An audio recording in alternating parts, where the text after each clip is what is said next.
Gossaigaon BEd कलेजा फेग्रा मुवा बाहायनायखौ होबथानो सांग्रांथियारि बाइक रेली लादों।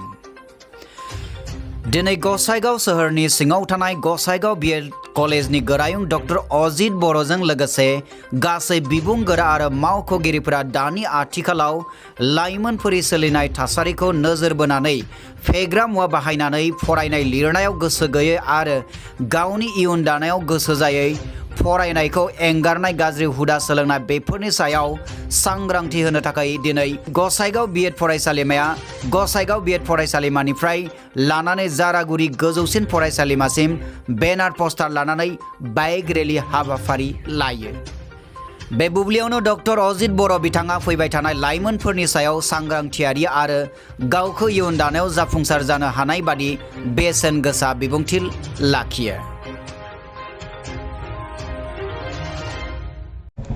दिनै इंराजि सेप्टेम्बर 2021 मायथाइ 30 अक्ट' बे अक्ट'आव गसाइगाव बीएड कलेजनि साफ्रोमबो फोरोंगिरि आरो अफिस स्टाफआ मोनसे बाइक रेली हाबाफारि खालामदों आरो बे बाइक रेलीनि गुबै थांखियानो जाहैबाय ड्रागनि एगेन्स्टआव ड्रागनि हेंथायै जे जों नुदों जोंनि फरायसा समाजाव माखासे फरायसाफ्रा माबा मोनसे जाहोननि थाखाय फरायनायखौ नागारनानै ड्राग्स जादों आरो ड्राग्स जानानै माखासे फरायसाफ्रा फरायनायखौ नागारदों आरो समाजनि माखासे गाज्रि खामानिफोरखौ बिथांमोनहा मावनो लादों। बेयो जोंनि थाखाय जोबोरै दुखुनांथाव।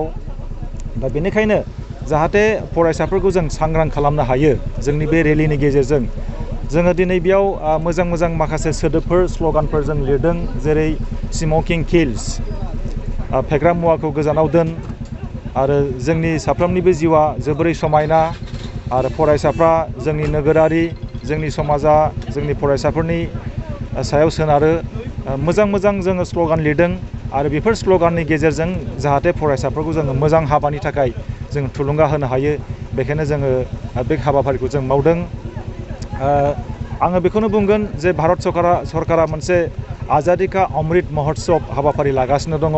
दा बेखौ लोब्बा लाखिनानै जोङो दिनै बे बाइक रेलीखौ जों लादों आरो बेनिफ्राय 2 अक्ट'बरावबो जोङो मोनसे हाबाफारि लादों। बेनो जाहैबाय फरायसाफोरनि गेजेराव मोनसे सावगारि बोनाय हाबाफारि आरो आङो फोथायो जे फरायसा समाजाव जि मोनसे सिरियास जेंना जेरै ड्राग्स फेग्रा मुवा जानाय बेफोर मोनसे सिरियास जेंना आरो बेफोरखौ फोसाबनो थाखाय मोनफ्रोमबो फरायसालिनि गोरायुं मोनफ्रोमबो फरायसालि आरो साफ्रोमबो गोरों गोरा सुबुङा बिबानखौ लानांगौ आरो बिथांमोनहा गोसो होनानै बे ड्राग्सनि जि समस्या जि जेंना बेखौ जाहाथे बाङाइ खालामनो हायो बेनि थाखाय खामानि मावनांगौ। मानो होननानै बुङोब्ला माने गोरों गोरा समाज थायोब्ला जोंनि समाजाव जेंनाफोर जानाय नङा आरो गोरों गोरा मानसिफोरनि मेसेजखौ जों जुदि गुवार लेभेलाव जों फोसावनो हायोब्ला थारैनो फरायसाफ्रा बेखौ खोनासंगोन, बेखौनो जों मिजिंथिदों। आरो बेनिफ्राय जों जारागुरियाव डिअनिफ्राय बा पुलिस थानानिफ्राय जाय पारमिसनखौ जों लानांगौ बेखौ जों लाखाजोब्बाय, बिथांमोनहा जोंनो पारमिसन होदों।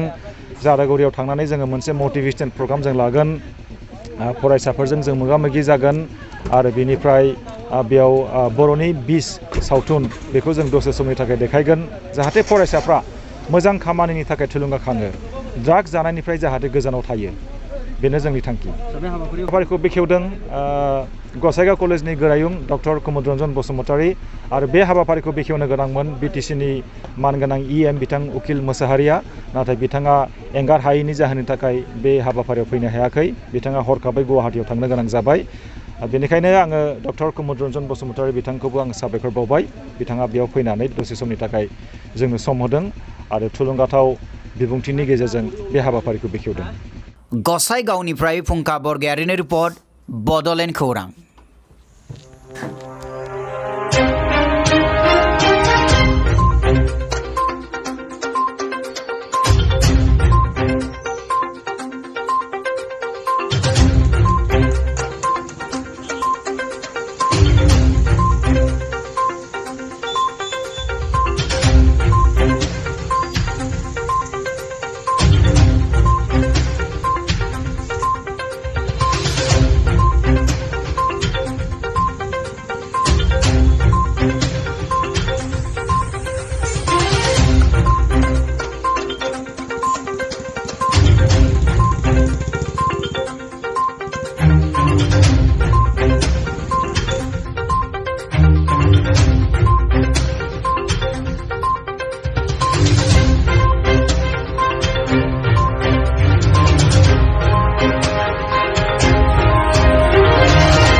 जाबाय।